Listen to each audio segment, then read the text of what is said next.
माझं नाव ओंकार डॉक्टर मोहन जाधव. अच्छा, शिवाजी बुचडे पाटील निवडून आलेत.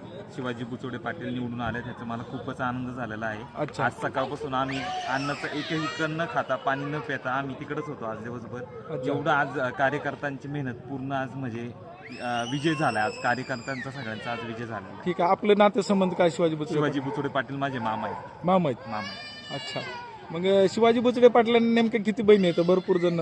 शिवाजी बुचोडे पाटलांना टोटल 3 बहिणी आणि ते 3 भाऊ, असे 6 जणांचं कुटुंब आहे. खूप मोठं कुटुंब आहे आणि सगळे एकत्र कुटुंब आहे. अच्छा, मग गेली आता एवढे दिवस झालं शिवाजी बुचडे पाटील सामान्य जनतेत फिरतात. गेल्या वेळेसच्या आणि ह्या पराभव आणि यशामध्ये काय फरक जाणवला तुम्हाला? गेल्या वेळेस जवळजवळ 9 वर्षापूर्वी परिभाव झाला होता आपला. म्हणजे आपण त्यावेळेस आपल्याला काही मतं कमी पडली होती, पण त्यावेळेसपासून ज्या दिवशी मामाचा पराभव झाला त्या दिवसापासून मामा दिवस रात्र काम करतात, जनतेसाठी काम करतात. त्याच्या आज म्हणजे